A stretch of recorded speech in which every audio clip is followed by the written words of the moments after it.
It's great. I mentioned earlier to Tom about some of our wins, and I'm pretty excited about them because this is actually how this municipal meetings all kind of started. They were going to pass a tree cutting bylaw in Lambton County, and so I had 3 days to get a report together to try and stop this. Well, I started going through the legislation, and it turns out they refer to this section 135 of the Municipal Act, tree cutting bylaws. Well, it turns out that they also have to refer to, let's see, section 61, section 141, section 394, section E, and section 408. Then they have to go to the Forestry Act and look at sections 11 and 12. They have to look at the British North America Act, section 92.5 and section 109. And then they have to take the patents into consideration. So I did have this report on tree cutting bylaws. And the Lambton landowners, they took the report to the council, and actually one of the members in Lambton read the entire report to the county council. And the warden of Lambton County said, well, the tree cutting bylaw that we were going to implement is either immoral or completely illegal, and it will not be passed. So that was one county that did not pass a tree cutting bylaw because the council finally realized that what they were trying to do by regulating trees on private property was illegal. They were actually violating their own act. They were violating the Constitution. They were violating the Forestry Act. And they were violating the patents. So that was one win, that Chatham-Kent was going to be passing a tree cutting bylaw. And it was the same scenario again. So Dufferin County was going to be updating their tree cutting bylaw that they had implemented in 2006. And they read through my report, and they have completely revoked their previous tree cutting bylaw, and they are not implementing a new one. So,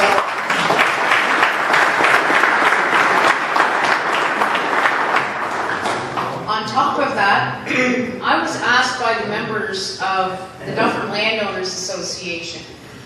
Dufferin County was just on the verge of accepting their official plan and passing it. And I received a call from a fellow named Ed Shaw, who's the vice president of the Dufferin Landowners Association.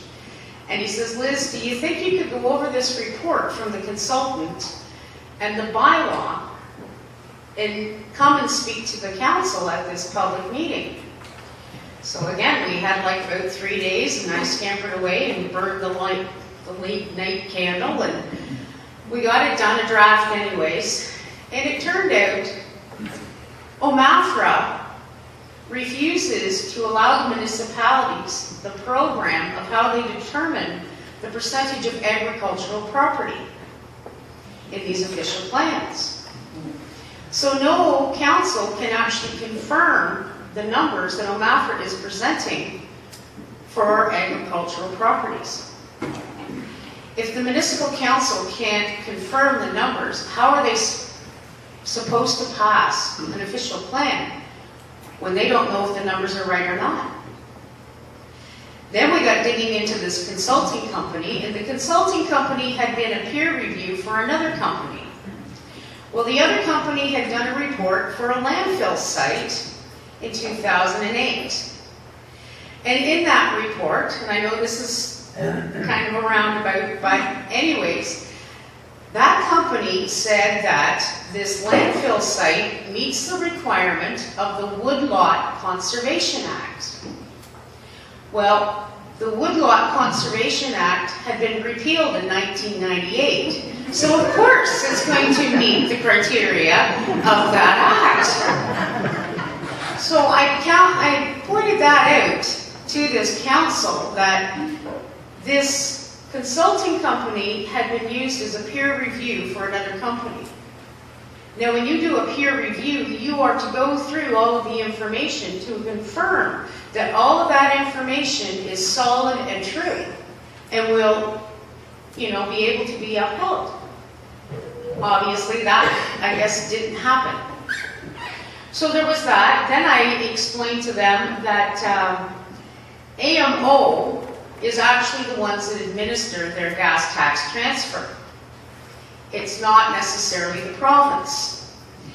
See, what the province has been telling our municipal representatives, and yes, I have proof of this, is that if they don't accept the official plans, they will not be receiving their gas tax transfers.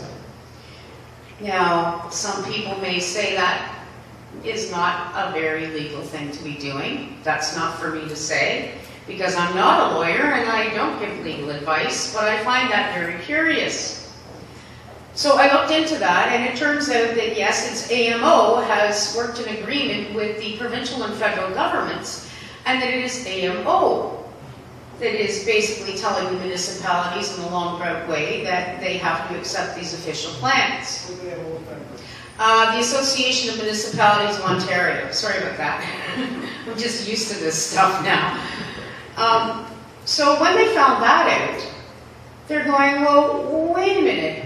We run AMO as the municipalities. Who are they to be withholding our funding? And in that process, I've also been working with the Reeve of Jocelyn Township, Mark Henderson.